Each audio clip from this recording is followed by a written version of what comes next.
and at least hopefully this time everyone could see the chats. So we're back on live. We're just waiting for Andrew and Stevie. Yes, so I apologize. Yeah, I think I realized that the other thing was giving me telling me we had 3 more minutes, and then it was going to it was going to end. So yeah, so hopefully everyone's going to be able to join us in this one when that other one starts. Okay, it's failed experiment, and I apologize to everyone for that. So at least now everyone's going to be yes, Miss Sauvignon, we're back. Thanks for switching over.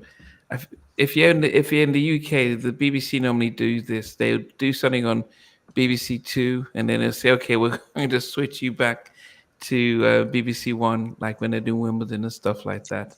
So hopefully you guys can see the comments as they're coming through. You can. This is great. Okay. This feels like home. I feel like I've come home. Yeah. Okay. So I can't remember where we stopped. Hey, Colin. So everyone can see. Was it number 8? Vijay had just revealed his number 8. Okay, yeah. So we're down to Andrew. We're on to Andrew's number round 3 or number 8. Right. Okay. So now we're gonna get warmed up here for me if I'm Teddy. Just want to say really quick though, I like the way at one point was my number 4 favorite song of all time. That's how much I love that song. Like literally like 1990, spring 90, forget it. I was obsessed. So now I'm like, all right, now we're in the groove. No pun intended.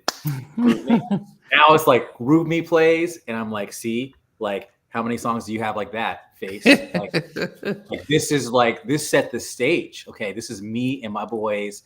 And Groove Me was the announcement of the whole era. So let's let that marinate, let that play, and just bask in my dominance. Like that. That's how I would approach playing Groove Me. So, boom. Yeah, it's strange. I probably would have started with Groove Me if I was doing it. I would have just said, okay, you want to go against me? Let me just do something like this. And everyone just and Face would have been like, when I see Smile Again, it's like, man.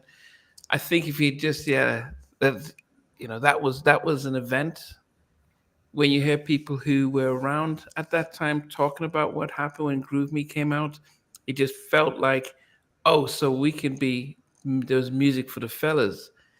It felt as if back in the day it was like music was R&B was mainly for the women and hip hop was for the guys, but Groove Me came out and it's like, oh, we can rock on this as well. So, shout out to Jacked, probably one of the best podcasts. I wish they did a visual documentary, but it was probably one of the best sort of his documentaries, podcasts that I've ever listened to. So if you've not listened to it, Jacked. You know the Jacked, the new twins? Oh, yes. Is that Taraji? Taraji P. Henson when she narrated that. So I would tell anyone just to make sure you go listen to it. And it's an emotional roller coaster, but it goes through the history. So yeah, Groove Me. And with Groove Me, was that directed by Reggie Hudlin? The video. That's a good question. If it was, I love it even more. That was his introduction, I think, into directing, and I think, or one of his early bits that he did, and I think Groove Me was his.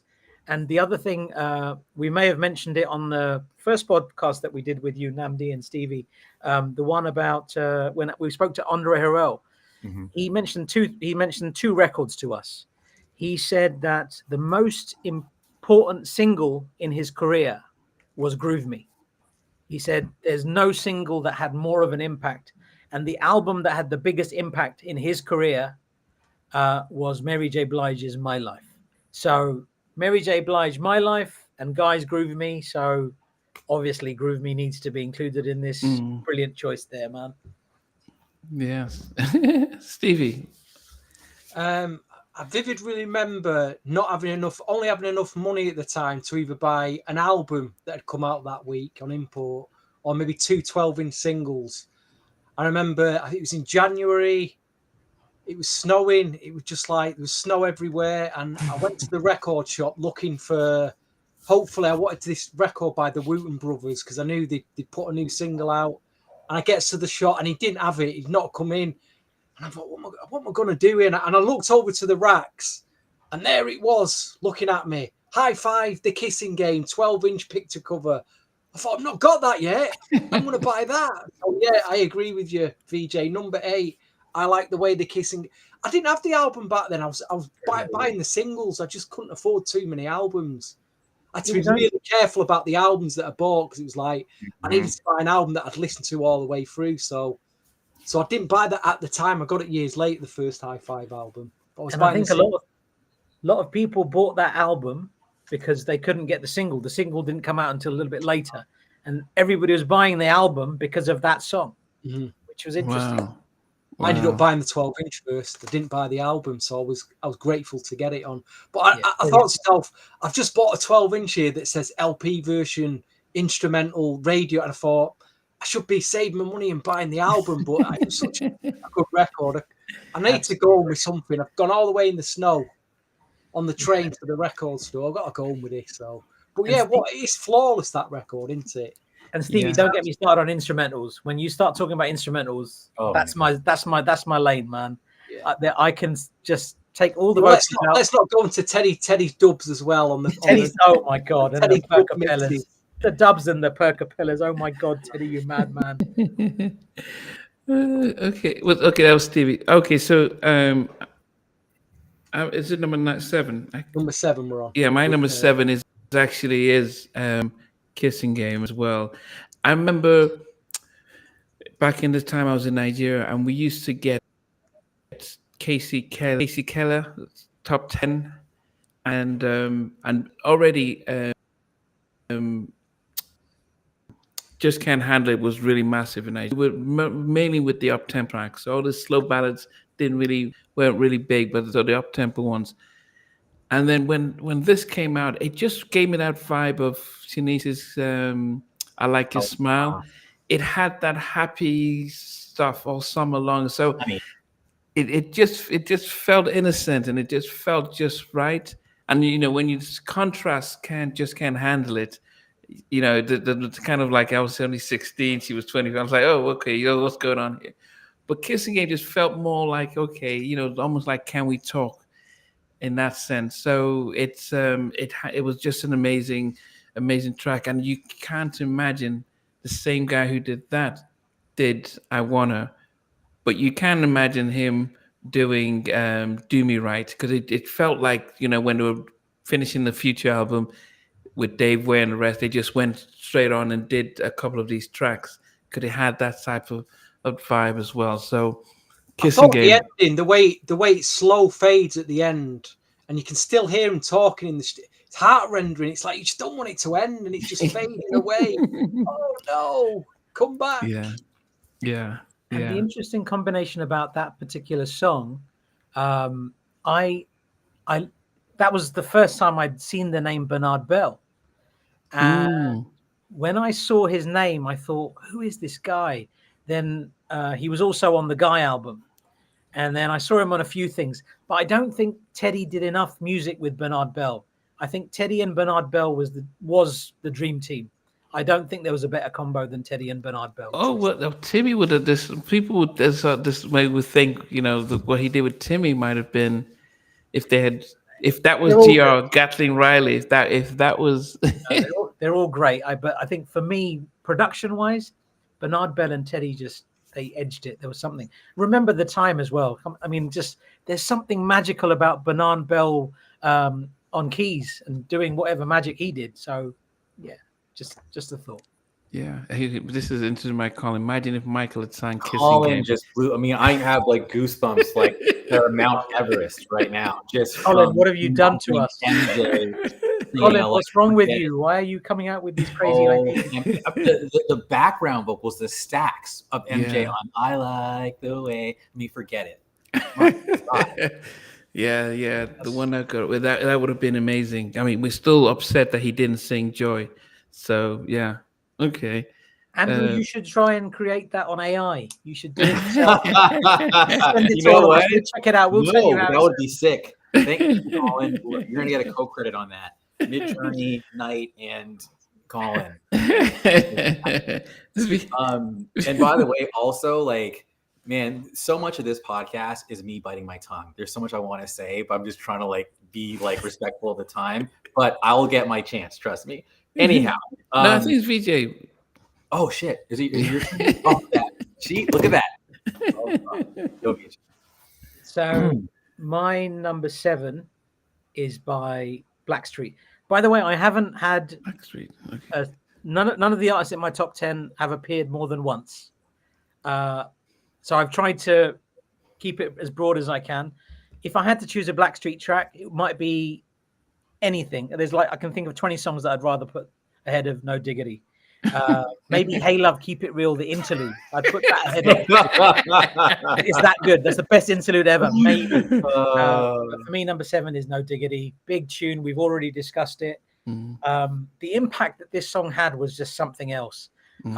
I couldn't compute the idea of Blackstreet with the producer behind NWA on one record. It was just my brain couldn't.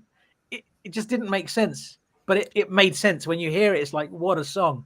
How was it relieved? How was it? Because I was in the States from '92 to 2003. So how was it received in the UK? Because as I mentioned, in the US, it went to number 1 for 4 weeks. It was massive. And it came out the same. It was the same day that they released Home Again and Another Level, and Another Level sold 4 times more than Home. It was just night and day. So that's how big the track was. But in the UK and Europe, what was it? Did you guys? I felt it because it was such a big hit, and it sounds weird. I'm just like I'm a music fan first and foremost before anything. So it feels a bit odd saying this, but I felt really proud of Blackstreet and Teddy Riley. Sure, I felt so proud of them. That's the feeling I felt. Everybody knew about it. I'm like, yes, man, you guys have done it. You guys are really on the map with this one, and they smashed it out of the park. Who's that redheaded guy from Ireland who's like a big deal from the UK? I forget his name. He does a lot of these slow songs that like are big pop songs. Man, Jamie Foxx hosted them. He's like a big mainstream redheaded singer with like a lazy eye. Come on, you guys know what I'm talking about. Ed Sheeran. Thank you, Ed Sheeran. Ed Sheeran covered No Diggity, and he covered it with this DJ guy named Kygo. Like we're talking like 2013, 2014. So the fact that Ed Sheeran's redoing this song and it becomes this big like millennial hit, like I think it explains that even in the British Isles or the UK or Europe or whatever, it was a big hit for them too. Otherwise, Ed, I don't think would have covered it. That's my thing. Thank you, Stevie, by the way. When you said redhead with a lazy eye, I'm like, he's not talking. Yeah, that's what big. Yeah. It was. Another interesting cover of No Diggity was the one by Prince. Did you guys hear that one? Yeah. I've seen the There's video. a clip on YouTube with Prince doing No Diggity with his band. Yeah. Oh my God, Prince is just different planet, man. That boy with those musicians, he's just messing around. He just sang No Diggity. You should check that out if you haven't heard that yet. Yeah. But as I said, I mean, Lee was right saying that there's so many. I mean, I would have put Before I Let You Go, Don't Leave Me and stuff. But as I said, none of those tracks that we love as Teddy fans had a bigger global impact as No Diggity. So for this versus, you put that down against Roses Are Red. I think even they would say, yeah, man, we take our colors back. Anyway, Andrew, next. So another monster hit, probably the biggest album of '89 in the US, and I think it was number 2 in the US for song, and that of course is My Prerogative. That's a song that like I think when you see it live, you're more just kind of like, Bobby, like you were the man back in the day, but we've got to like we respect you. You're still up there. You're still like huffing and puffing away. Like we respect you. But when you watch those, like even the '90s, like Home Again era Bobby Brown, like dude, the guy was a beast. So the fact that like that album, that song came out, Teddy should be very proud of that because that was also just like when New Jack went like pop, like mainstream, but it still retained its edge and its grit. So I would have a hard time. I don't think if you put Don't Be Cruel up against My Prerogative, While yes, I think Namdi, you might have even said it too. I think you said, I could be wrong, but I remember I think you said you prefer "Don't Be Cruel." I think to My Prerogative. Yeah. And I was really more about the face tracks as well. But I just think that objectively, like if you're trying to go, battle, I think you got to give it to My Prerogative. Even though "Don't Be Cruel" is like kind of a cooler, slicker song. But anyway, that's my pick. Yeah, no, as I said, for me, I mean, the whole vibe of "Don't Be Cruel," loved it, but Prerogative became Bobby's. It made him the superstar, and that's strange because I don't really like Prerogative now as I did back then. I think if you watch the concert video, when he did the what was the name of the tour? But he was, when he's not wearing a top and he's wearing these big hammer pants and he's that was a Heartbreak tour. That was when he was opening for New Edition. Yeah, but if you watch him, when you watch that tour and the whole thing, you realize how big he was. So that My Prerogative was the song, the global big song, and I think if you think pop wise, it was a bigger track than "Don't Be Cruel." Hold on a minute. In the UK, "Don't Be Cruel" was bigger than My Prerogative. Wow, that's a trip. That's what made Bobby Brown a superstar in the UK was Don't Be Cruel. Fascinating. Everyone was talking about that track when it come out. Wow. Okay. Steve, you guys say something really quick? I actually have like a video of NJS like free parties, and there was a merch party I want to say that we did. I think anyway.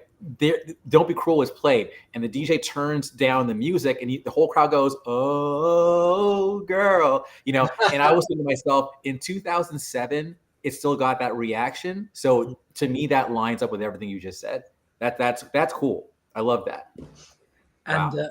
And Namdi, whenever we get the chance, we have to sing. We have to go somewhere where we are there to dance and listen to music, and we are going to sing My Prerogative together. Amazing. I mean, you guys forget in Amsterdam, we all sung "Let's Chill" together. I've just been reminded about that actually. The end of the night, together, all arm in arm, singing "Let's Chill." That was fun, man. That was nice. That was a nice moment, man. All right, take back what I said about "Let's Chill." It's an 8.5, 9 then. All right. Oh goodness, but yeah, it's interesting. As I said, most people, I think the US preferred the "Don't Be Cruel." I think it made news about, Bad Boy Bobby, and he's saying it's My Prerogative and stuff like that. I personally, as I said, loved the "Don't Be Cruel." I didn't realize it was big in the US, in the UK, but it was the US that really made Bobby, and so that's probably why. They're both huge tracks, so you can't, they are massive tracks. But when it comes to impact, "Don't Be Cruel" was My Prerogative it's his signature. It's what that's what they would say. But it's interesting. I think Britney Spears covered it. My Prerogative. I think, Lee was talking about the Britney track, that version. Teddy had he had a double disc promo discs that came out, and this was from his publishing company. I can't remember what the publishing company was called. This was maybe 10 or 15 years ago, and they were trying to promote Teddy Riley compositions. So if people want to use it in adverts and things like that, and the version they put on that CD was Britney Spears' "My Prerogative." And I didn't even know it before that. So that was fascinating. It was interesting to hear Britney sing that. Yeah. I think Timmy, when I said that he had heard the track when he was still in Guy, and they were supposed to put it on their next stuff, but when the whole thing split up, and Gene came in, so Teddy then gave it. Bobby heard it and says he wants it. Wow. Bob's singing in the background, Aaron's singing there and co-writing and stuff like that. But yeah, Timmy says he back My Prerogative. Teddy had all these tracks, and we just had our 8 tracks, and was like, okay, getting ready for the next before the whole thing. Yeah, it was a little late, right? They were a little late to include that, so they didn't. No, they hadn't written it. It's stuff that he just heard the beat. He heard they hadn't written it and stuff like that. So, but that was supposed to be the next stuff. I don't know if Aaron would have sang it the same way. I think it was Bobby's track. It was you know, the grit and everything. I don't think anyone probably would have done it as much justice. I don't know. I agree. Yeah. It's like the universe just met at the right place. All the components met at the right place. Yeah. That Bobby Brown track, it's so good. Like the other tracks we mentioned Just Got Paid. I don't listen to that anymore, as like you mentioned, Stevie. But My Prerogative, it still sounds amazing. I'm amazed. It's what we're on number 7, and number 7. Exactly. We gotta. Oh, sorry. Keep it moving. Yeah. Well, Andrew's just said, yeah, Stevie, it's on you. This is debatable whether it wasn't like a chart hit, this record, but it was released as a single. There was no video to it, but it's only in that I'd say in the last 2, maybe 3 years, the whole social media, TikTok, Instagram, Reel has brought this track back to life, and this is probably why I put it in my top 10. I still look at it is one of my favorites. You could pick about 10 tracks from this group, but I've gone with Guy I Like at number 7. Yeah. When you think about what TikTok and Instagram have done over the Real thing has brought that song to a younger generation. You're saying like the mainstream haven't heard of Guy. Well, I think there is a Gen Z generation may have heard of him through that track. I don't know, but it was quite a revelation that across social media for about a year. I do remember, but it's a great record, isn't it? I Like. Yes. Stunning. Yeah, I mean, it was definitely. I think Damien said that they missed an opportunity. Why no video? No, because Gene wanted merry-go-round, and Gene wanted to try and do his own thing. But I'm talking about when it went viral during lockdown. Damien said they missed an opportunity. Teddy and him and Aaron could have just done a video together and really helped spare up the trend. But everyone just stayed silent and stuff. So yeah, I think if he had played it during the verses, because it had the big buzz and people were doing their whole I Like dance, it probably would have been, it would have done so. But I doubt if he would have. I don't think Teddy saw the track the same way, because it was mainly because it was Timmy's track. Timmy came, Timmy. It was Timmy's track, more of his track. So I doubt if Teddy really owned it like that. But definitely, it's an interesting story and the concept and vibe to it. Yeah. Okay, so it's back to me. My number 6 was Just Got Paid. Now we've spoken about it, and I think if Keith Sweat co-wrote it, and he said he was meant to sing it, and I said I couldn't. I don't know if he had the same vibe as Johnny Kemp had, and Johnny just seemed happy. Just the whole vibe. Friday night just got paid, and that whole concept of, and you think about that, you've just got, I think even Bones Thugs and Harmony had their first of the month. That sense of, oh man, it's Friday, and we're in the UK, we're probably not used to this, but in the US, it's every other week or every other Friday they get their paycheck. We wait once a month, Andrew, so it does seem strange. Like at the end of the month, we get a paycheck for the whole month, so it seems constant. But so that for that track to really hit, I'm sure a lot of people could relate to it and the whole vibe to it, and and the fact that he calls Teddy out and Teddy just plays his stuff. Still as big as big track, crossover track, and I think at that point in time is one of those tracks where it could get under the pop charts as well. So Just Got Paid, and that's my number 6. Vijay, My number 6 Keith would have messed it up. is I was just going to say, Stevie's like the school teacher, and he's helping us keep time, because otherwise we're going to be lost for a long time. So thank you, Stevie. My number 6 is Michael Jackson.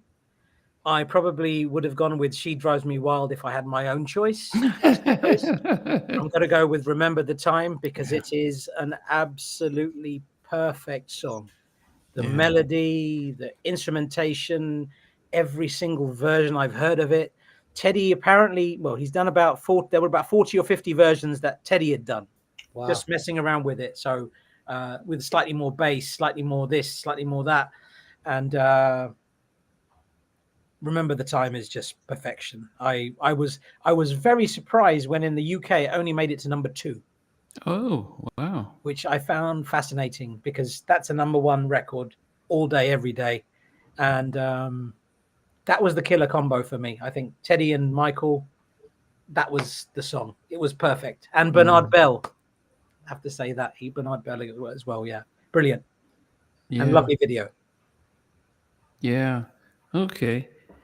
Yeah, I didn't realize what they did. Black and White get to number 1 or? Yes, it was number 1. Because it's so much better than Remember the Time, right? That's what I don't understand. I think, but basically, because Black or White was the first single, there was anticipation for it, and it had quite a good message in that song. So that did make it to number 1. Remember the Time only made it to number 2 in the UK. But on the number 1's album, I think they've included Remember the Time, if I'm not mistaken. Maybe. Yeah.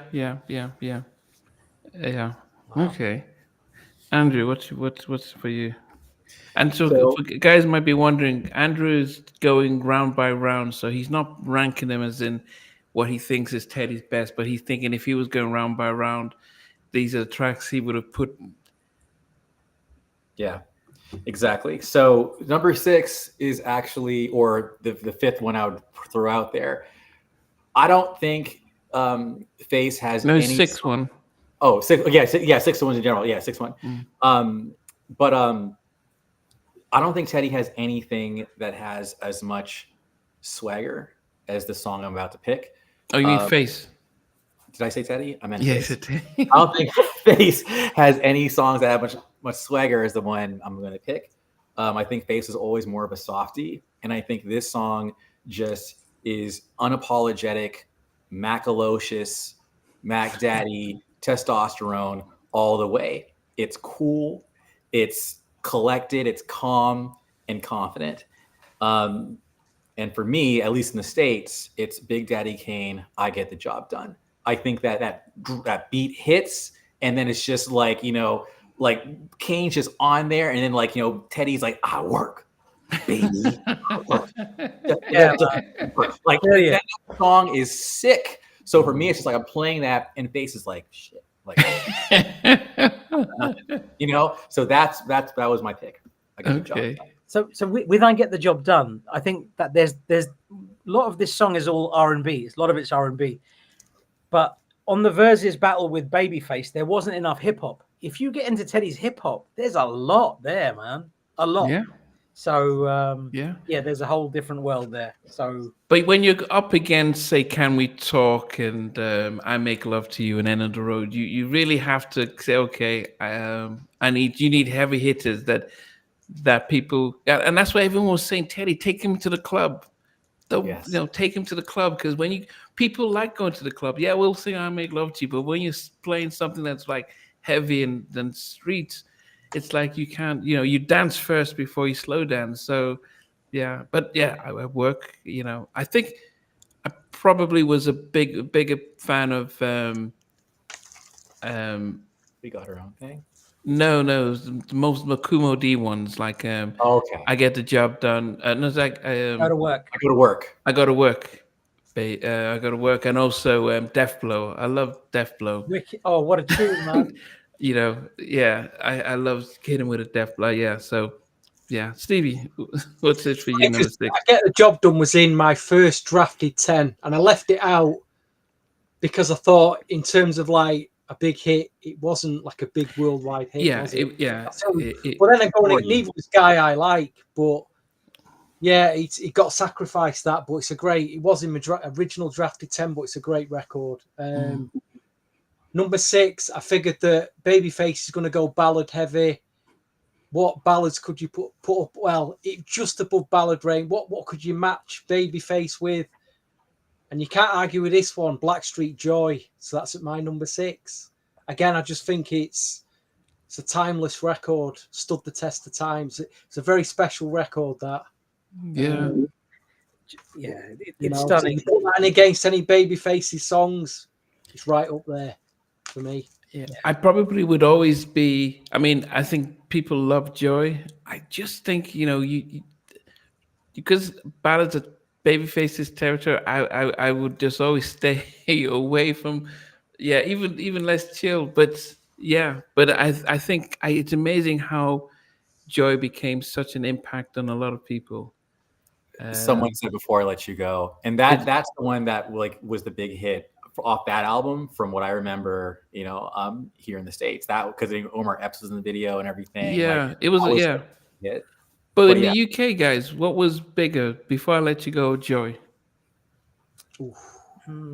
Probably Joy, because Joy actually got a UK release, didn't it? Joy had Before more Let Go attention. didn't get a UK release. What a trip! Wow. Yeah, but Joy, they're both fantastic songs. Yeah, they are. And I love reading the credits on that. Written by Teddy Riley, Michael Jackson, and Tammy Lucas. Hello, what is going on? It was, yeah. And then we found out many years later that there was a version with Michael and all of that. And yeah, so that would have been nice to hear. But Joy, wicked tune. Great choice, Stevie. Yeah, Joy. Okay. My number 5 is definitely Remember the Time. Now, remember when we did, what did we do that I think we did a Danish album, and Remember the Time I think was number 8 or 9 on that list. So you can tell that it's not one of my favorite Michael Teddy tracks. I will put She Drives Me Wild or Dangerous, which was higher, but I can't deny what Remember the Time did for Michael, especially within the Black community. I was in the States when the video came out, and it felt like Michael's come home. He was supposed to do Soul Train. He had a sprained ankle. Yes. So he sang on a chair, and he stood up, and everyone went crazy that he just stood up in his little stuff. And yeah, so for Michael, I think once he did this, all the allegations that came, the hood said, "Now that's our brother," kind of thing. So that was such an important track. As much as I said, it's at the time it was great. I think now I listen to it, I don't like it as much, but can't deny that this was probably. I wish he probably could have come out with this before Black or White. What would have happened would have been a bigger number 1 track, global hit, and it would have given him a different vibe and stuff. But can't deny Remember the Time and what it means for Michael and what it did for his career and his reconnection with the Black community. The NAACP, everyone just honored him, was like, yeah, come home, Mike, and stuff. So big track. Yeah. And you mentioned the video for Remember the Time. The excitement when we saw that video was the same as the excitement for me when we saw Smooth Criminal. There were very exciting videos. Like, we were huge Michael Jackson fans, all of us, right? Yeah. And those 2 videos just hit a little differently. Well, he got Fatima from Uptown. He got Big Les. He got all the other hip hop dancers. He got everyone on that. It was, it was him saying, "Okay, I remember who I am." John Singleton, the director, just came off. Boys in the Hood. He got everyone. So it was.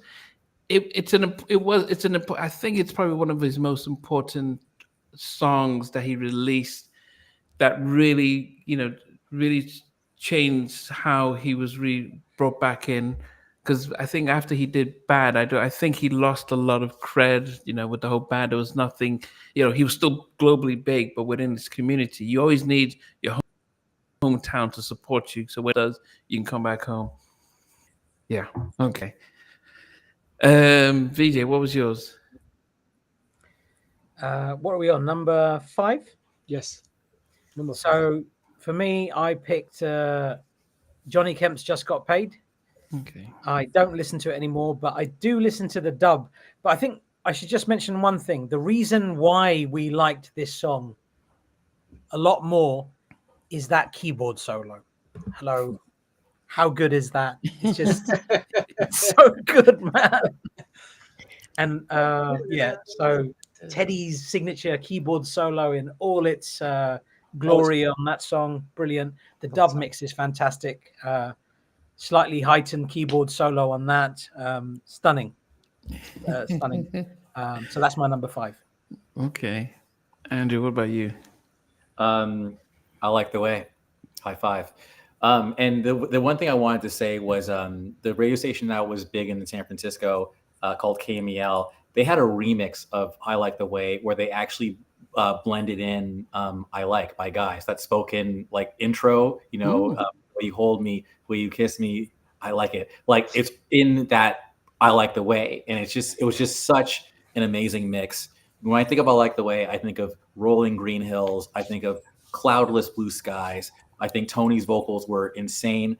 As I said before, it was my number 4 song of all time. I think number 3 was like Human Nature. Number 2 was Lonely by Janet Jackson. Number 1 was Can't Stand the Rain. I mean, this was like, this was like the ish. I could talk for 30 minutes about like what I mean by reeling it in. But I think it was Colin who said MJ singing that. I mean, I had never even fathomed that. Forget it. But I Like the Way was so unteddy. Oh, I remember one more thing. We did have the High Five album because Just Can't Handle It. I loved it that much. And I remember just hearing that song on the record and going, wow, what an amazing hook. So then when I'm hearing I Like the Way on like pop radio, it actually like crossed over from just what I listened to at home to the radio. And then the video with the white backgrounds and like it was just, the whole thing was perfect. Spring 1991. I Like the Way. Yeah, man. All right. I hated this song. So. I mean, Teddy, he had done, as I said, Dangerous. He had the Future album out. He had all those tracks. And so, yeah. Then he had the Peaceful Journey stuff. So he was, he had the House Party too. House Party, all those singles and stuff out there. Yeah. Wow. Okay. Stevie. I picked another Guy track. I thought it's got a Guy's got to make my top 5. It was a choice between My Fantasy, because that was a huge hit in 1989. But I've gone with Groove Me. Because, like he says, the beginnings of it, we've already talked about it anyway. But it's a number 5, Groove Me. Groove Me. So I'm hitting. It comes in a closing step. Number 4 is a track that actually it just keeps on giving. There's been countless remakes of this particular track, and also it's an introduction of the legendary vocals of Miss Jackie McGee. Make It Last Forever. It's. I always say that this was a type of production that if Teddy had continued, he would have ruled the 90s. But Jodeci, Devante, and R. Kelly took the template of Make It Last Forever and Piece of My Love and Goodbye Love, and they just that was what Jodeci did, that type of vibe. And Teddy seemed to have just walked away from that, doing those type of ballads and slow jams. Jackie said that all the riffs that Teddy was like, yeah, do this and all that stuff, and I'm like, why? That he could visualize what he wanted her to do. And he was what, 20 years old, or I don't know how old he must have been at that time. Make It Last Forever if he had played that, I think I don't know what Babyface could have played a ballad that people would have topped this. Because people like End of the Road and I Love Make Love to You and all that stuff, but I think Make It Last Forever is a hood classic. That in a versus competition, they probably would say, yeah, that trumps anything. So yeah, I agree, and I'm actually looking at my phone because like I have my list on my phone. I'm like, how did you forget that one, Andrew? Like, what the hell? Like, number 1, like I'm like, how did you? And maybe because I attributed it too much to Keith, I forgot Teddy was, of course, obviously involved. Number 1, but number 2. Like when you go to these concerts, like the Legacy Tour, the Culture Tour, in between sets, the DJ will come out and just start dropping tracks, like, just like mixing it, getting the crowd reaction. And that song, when that boom, the energy just transforms. And It's like, you're right. That is a song, another one you'll be excommunicated, if you say anything negative about that song. So I just wanted to like totally like triple, like just, yes, like, that would have replaced what I had on my list. That's so props. The interesting thing about Make It Last Forever, the song, is that it's listened to more than I Want Her on streaming sites, which I found fascinating. I always thought I Want Her was the biggest song from that era, barring, what is it, Twisted and Nobody and all of that. But it's Make It Last Forever. Even Right and a Wrong Way is a more popular song on those streaming platforms than I Want Her, which blew my mind. I don't get it, but it's what it is. Yeah. What about you, Vijay? What's your number 4? Number 4, it's a song by Guy. Stevie, you mentioned it. For me, My Fantasy was like a big song for me for so long. I love it. Same with me. Same with me. Another big one is Spend the Night from that era. Those two songs really were massive for me in my headspace. But I have to go with Guy Groove Me because it was the beginning of it all. It's the foundation. It's the foundation of everything, I think. So we've talked about it a lot today, so I won't say anything else other than if you haven't got this is the special edition one, which came out a few years ago, and you have the extended version of Guy's Groove Me on there as well. 6 remixes, so worth getting that. And that's my number 4. Wow. Andrew, number 4 for you. Did I mess up the order? Because I feel like I just went. No? No, Okay. no. Yeah, I was talking about, I was responding to Make It Last Forever. Make it last forever. All right, good. So my number 4 is Let's Chill. I think we talked that one to death. I will say though, I like the video remix. There is a slight remix like version of the video versus the album, and I like them both. But the album is more grounded. The video to me is more crystalline. If you can kind of like follow what I'm saying, it's just more. It's misty, and it's just yeah, I love it. So anyway, Let's Chill's the one. But I just got done saying I probably would switch it out for Make It Last Forever. And believe it or not, I live in Canada. This is my excuse. The first Guy song I actually heard, and I saw the video, it was indeed My Fantasy. And I was like, who is this group called Guy? I thought it was like French or something. But also totally random. Teddy actually looks like my dad, believe it or not. I was like, really weird. Like, why is my dad like in a flat top, like dancing on a beach in Speedos? But anyway, but man, so My Fantasy came so close. But I was like, I think Groove Me is a bigger hit. But yeah, there's something about My Fantasy and I get the job done. I think we're out around the same. Anyways, I love that song. So I just had to like plus up what you guys just said. I don't know if we mentioned on the previous podcast, but and the credits on the album aren't that clear. Tony Thompson is a background vocalist on Let's Chill. Wow. Yeah. Isn't that mad? Yeah, I've saw that also on Instagram, and I remember like, I'll say like, so when I talked to Bernard Bell, he said it was him and Mary Brown. That's what he said. But but I'm not gonna, maybe he forgot to say Tony, but it would make sense. I mean, I can sort of hear it, but that's what he told me. But either way, dope. I love Tony. Tony was a gifted guy vocally. My God. Yeah, I mean, as I said in the credits, it says, I've got the album. Yeah, I'm my own version of Stevie and VJ with their album credits and stuff. It's very rare. I'm impressed. Very now. rare. Yeah. But it does say, but it we didn't realize Albie Shaw was singing the first verse of You Can Call Me Crazy. You Can Call Me Crazy. So we can't always go. We don't know. So it most likely could be true and stuff. But anyway, Stevie, number 4 is on you. My original draft of this 10, I had this at number 1. It's now at number 4. I don't know if I'm regretting this decision or not, but at least it's still in there. It is a heavenly song. It's a very uplifting song, and it's Make It Last Forever. Yeah. Okay. And shout to Jackie for just taking that record to another level with a vocal. Yeah. She just soars right up there, doesn't she, on it? Yeah. She smashes it on that. It's such a special record. And again, it stood the test of time. It definitely has. It definitely has. We're so lucky. We're so lucky that we came through that era, and we got to hear them. As they were coming out and enjoy them. Mm-hmm. We're just so lucky. That's a very interesting. That's a good sentence. That we are so blessed. That's it. You're right. 100%. Yeah.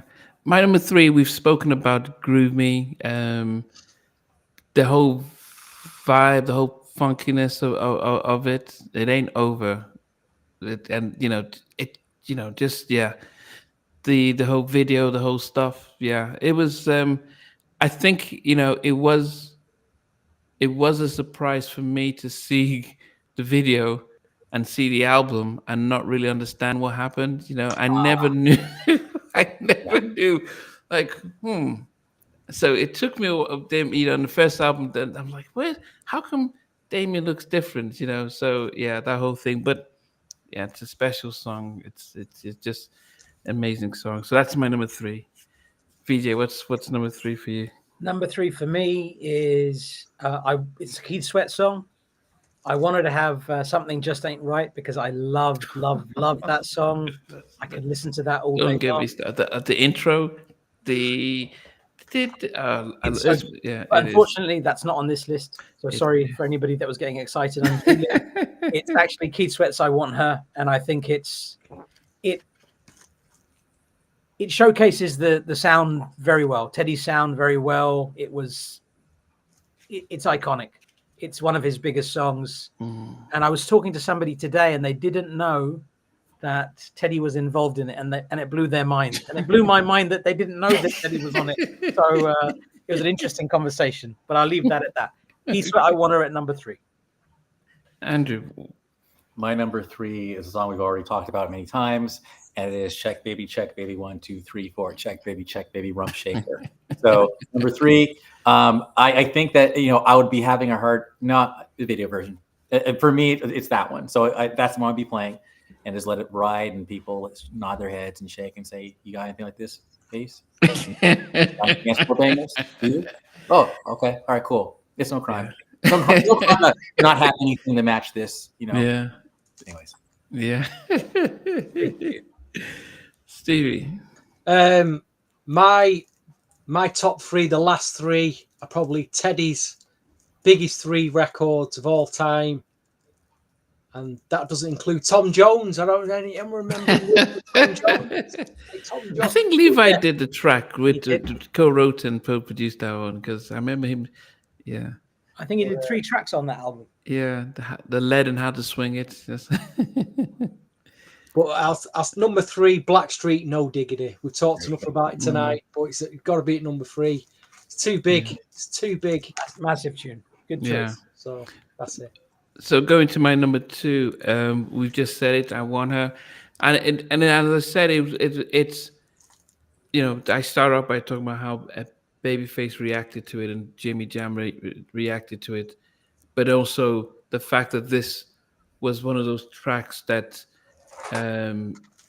this is, you could hear Teddy throughout the track. Now we had Timbaland do it. We started hearing Jermaine Dupri do it, talking on the records, but I don't know how often this was Teddy co-singing and talking with Keith as well. It's probably one of those tracks where I can't listen to it as much as I did back in the day now, but that's probably why it wouldn't make me my top 10 favorite Teddy tracks. But for the impact it did, that would definitely be up there as my second most influential track by Teddy. It would have been I Wanna. One thing I want to say really quick too about that, and I held back, but I'm going to say it now because it's appropriate, is you guys mentioned that I Want Her didn't have a music video. And again, I grew up in Canada, okay? Like East Coast Canada did not have any like black radio, like at all, right? But for some reason, I Want Her was like in heavy rotation. So I think it's crazy that I Want Her was in heavy rotation on pop radio with no music video. So when I even discovered who Keith Sweat was, like, oh, he's the guy. It was really weird. That one and Night and Day, for some reason, like really crossed over in like '88. But yeah, I think it was. But at least Night and Day had a video, But I Want Her didn't. Yet it was just so incessantly played. Well, look at Make It Last Forever. His biggest track did not have a video. That definitely got no love in Canada. It was too early. but I think out, of course, in the United States. But yeah, but I Want Her, it was a big pop hit. It was really weird. Yeah. Sorry, Canada. No, who's next? Was it? Okay. DJ. So my number 2 is a Bobby Brown track. If you guys have not got it, then, and if you like Bobby Brown's music, there's this lovely box set with all the singles off the first album. Great collectible, that. Great collectible. Including this one, which is my number 2, you Bobby go. Brown, My Prerogative. You can't mess with it. It's just perfect. It's the perfect song to sing along to. And it's as close as any song in the new edition collective that comes to Belle Biv DeVoe's Poison, as far as like a sing-along song, I would say. Also, honorable mention to Bubba, who's on that track, and Aaron Hall, who's also on that track. That's my number 2. Back to you, Andrew. Number 2, we've also talked this one in depth. I love how our lists are pretty similar. Remember the Time. So that's my number 2 as far as like, or not, yeah. In terms of the rounds, my second last pick. Second to last track. Yeah, and just saying, hey, what do you got? You know, actually, you work with Michael Jackson, but did you work with Michael Jackson on a hit that actually like hit number 1? No, you didn't. Did you? On the Line, that was cute. Yeah, but you don't have to remember the time. Yeah. Big tune. Massive. Stevie. Number 2 was Michael Jackson, Remember the Time. So I think you said it all. You said it all for me, Mr. Knight. Yeah. Great minds.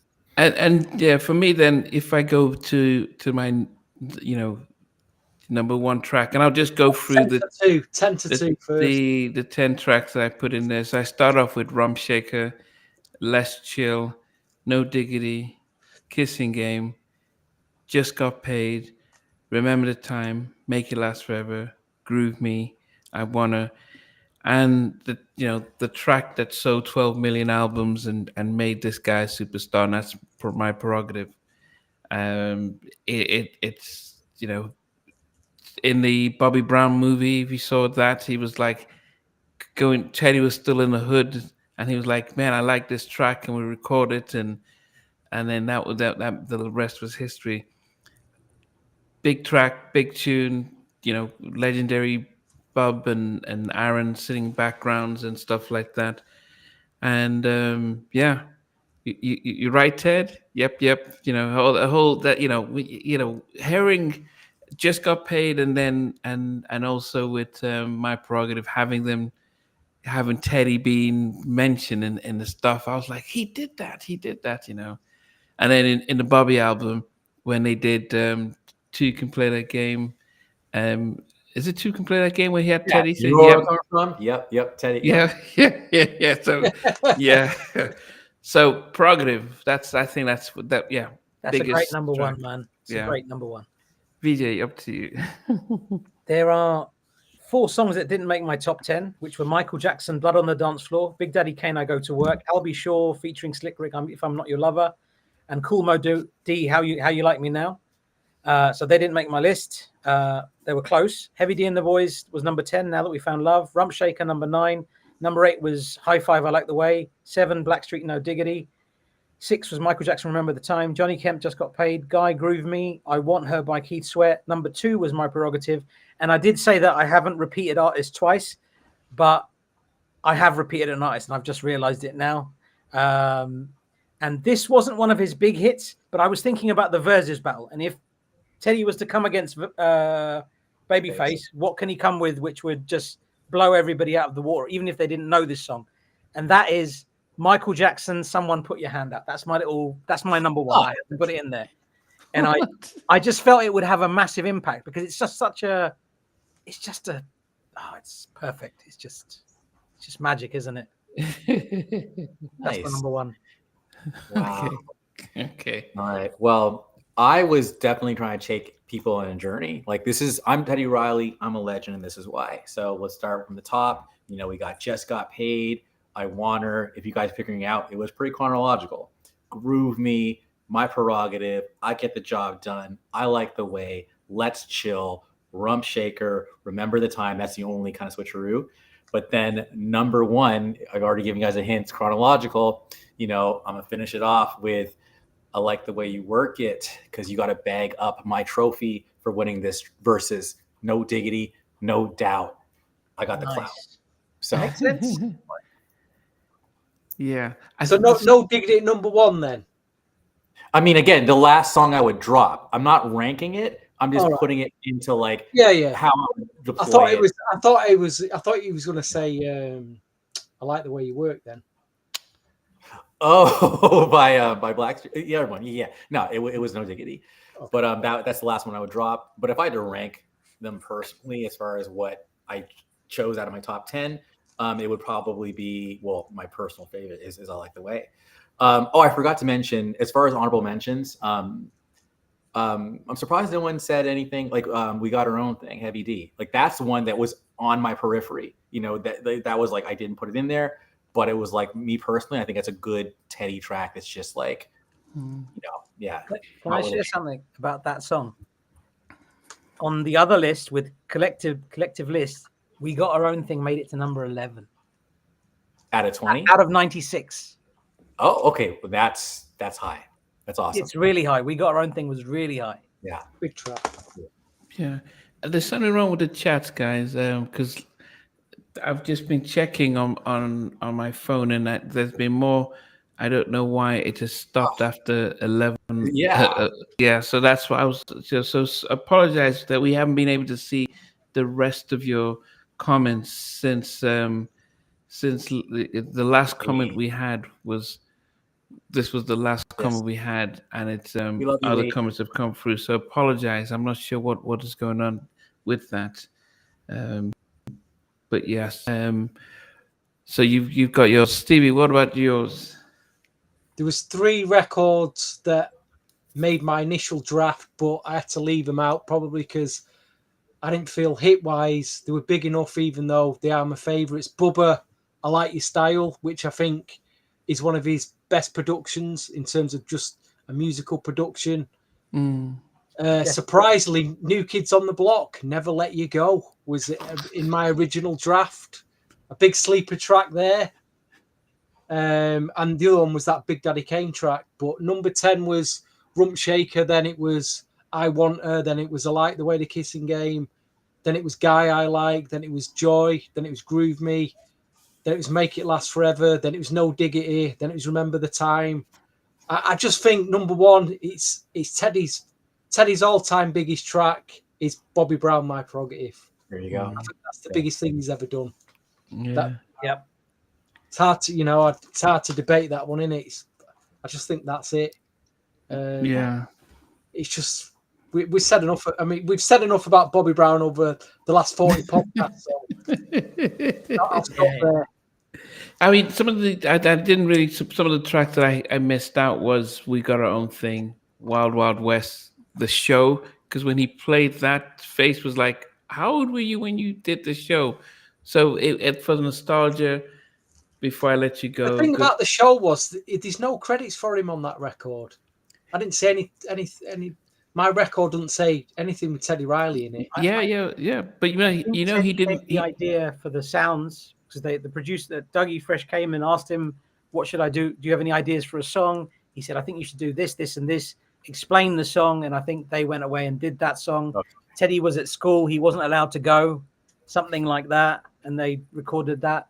No, but Teddy did he did that part. He also did the Inspector Gadget stuff. Who gave the idea for the Inspector Gadget bit? It was Teddy. It was Teddy. Teddy said that Teddy was playing all that, and he started to do the just to keep it going, and he cut back all the commercials.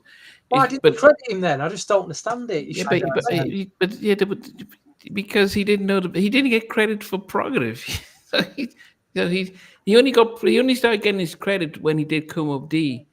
When Zomba, the CEO, said he was in the studio saying, and they said, "Who are you?" He says, "I'm making the tracks," and that's when he got his Zomba deal with the Kumo D. But even Kumo D didn't credit him as producing the tracks; he credited Kumo D doing the production. So he was just listed as the guy playing the instruments. So he didn't know about those things. So that's But Doggy Fresh has come out and said, Teddy did it. So I think now they have, At some point, we need to have this conversation about Teddy Riley's obsession with the Inspector Gadget theme tune because it's on so many tracks and it's really odd. But then the only thing can put it down to is that he was very, very young man at the time. And he must have been like, this is a great cartoon. I love this theme tune. I'm going to add it on like 72 different tracks that I've done. Didn't he get sued for it though? Did he ever think? I don't think they did. No. A lot of people would have got Away away with with it. stuff then. Yeah, but Inspector Gadget was big for kids back then, though. Massive, yeah, of course. Guys, we have to apologize, as I said, that the comments just stopped all of a sudden from 11 o'clock. So that's for the last 20 minutes. We've not been able to see any new ones, and it's just because I'm able to see here, and a lot of people was talking about today. Girl, I have my eyes on you, and things like that. MJ in the closet. We've got what's the one he did with Do the Right Thing? Redhead Kingpin. Wow. Yeah, with Redhead Kingpin. Some of the ones that they could have put out there. But it's yeah. So, but anyway, we apologize. We definitely apologize for not being able to get the chats working. But hopefully next time. It's been interesting for us today, being able not putting our favorite tracks, but understanding that there's a difference between Teddy's biggest tracks and our personal tracks, and but just to know that Teddy could have smashed face in that versus had he just this dug into his catalog. Our 10, 15. If he'd have picked them 10, 15 tracks we mentioned tonight, he would have smashed it. Yeah, he definitely would have. Yeah, I mean, I think when he did Deep, Vijay's got he's not going to read all 96 out, but I know. DJ, go ahead. I'm just going to read some odd ones, and then I'll read out the top 30 maybe. Zan, Want to Be With You was in there. Straight Up Nasty by Zan was in there. Today, Take It Off. Joyride by Men of Vision. Interesting. Winans, It's Time. In a Magazine by 911. Don't Take My Mind on a Trip by Boy George. Right and a Wrong Way by Keith Sweat. Hammer, Don't Stop. Mikey episode. EPMD featuring Teddy Riley, Listen Up. Jonathan Butler, She's Hot. Black Girl, 90s Girl. Some people didn't understand the rules. They've included She's SWV right here. Guy, Tell Me What You Like. Profile Liar. I Just Can't Handle It. Let's Stay Together by Guy. Cool Mo D, Go See the Doctor. Do the Right Thing, Redhead Kingpin. Lots of I'm Looking for the One to Be With Me. 911 QE has been included with the Teddy Riley version. Then top 30, Guy, You Can Call Me Crazy. 29, Guy, New Jack City. 28, Keith Sweat, Make It Last Forever. 27, Guy, Goodbye Love. 26, Blackstreet, Good Life. 25, Bobby Brown, Two Can Play That Game. 24, Blackstreet, Joy. 23, Michael Jackson, Jam. 22, James Ingram, It's Real. 21, really happy to see this in the list. Rex and Effect, Ready or Not. 20, Bobby Brown, One More Night. Which version? House Party version or Hard and Smooth version? I think they've just said Ready or Not, so I'm assuming it's the House Party one. Then there's 19 was Heavy D and the Boys, Now That We Found Love. 18 is Bobby Brown, That's the Way Love Is. Number 17, interesting inclusion, Foxy Brown featuring Blackstreet, Get Me Home. 16, Before I Let You Go. 15, Blackstreet, Baby Be Mine. 14, Guy, Teddy's Jam. Number 13, Teddy Riley featuring Tammy Lucas, Is It Good to You? Number 12 is Guy, Her. Number 11 is the song that almost cracked the top 10, We Got Our Own Thing by Heavy D and the Boys. Number 10, Teddy's Jam 2. Number 9, Blackstreet, No Diggity. Number 8, Johnny Kemp, Just Got Paid. Number 7, High Five, I Like the Way, Kissing Game. Number 6, so glad it's in the top 10, in the collective top 10, Bubba, I Like Your Style. Number 5, Rex and Effect, Rump Shaker. Number 4, Remember the Time. Number 3, Guy, Groove Me. Number 2, Keith Sweat, I Want Her. So number 1 is Bobby Brown, My Prerogative. Did it again, Stevie. Did it again. You said this is his biggest track, and look at that. Yeah. Somebody put I'm Looking for the One by Will Smith. I don't know if and Father MC 69. There's so many big tracks. And with that, Namdi, we can land the jet plane now. Wait, can I say one more thing real quick? I think what's crazy to me is Teddy had not won but 2 times Remember, we had 2 verses. The first one was a live band thing. The audio was off. Came back. You had 2 chances, homie, and like you still like you should have called us. We have your back. The ammo you needed to like really. But you know what? It was a cultural moment. You know, you and Face completely created a whole. Y'all were the first verses, so it's like that's special. You guys are trailblazers and you're legends, living legends. So I'll just say that. And Andrew, when that second verses took place, do you remember we did a house party, like a super spreadsheet on that house party app? Yeah, and across 400 points, Teddy Riley won the verses by 2 points. That's 2 right. Points. That's how close it was. Yes. It was tight. It was tighter than your Babyface has got some ridiculous songs. So don't sleep on Babyface either. So I just leave it on that note. Yeah. Okay, guys. But next time we will get this. Technical difficulties. I'll sort out this streaming stuff. But thanks for tuning in. Apologize for the chats. For the last 30 minutes, we've not been able to see new chats that's been coming through. But it's going to be on the replay. So when you watch it back, all the chats are there. But I apologize that it didn't come through to us this time around. Thanks for this, guys. And we'll see what's going to be next. But this has been fun.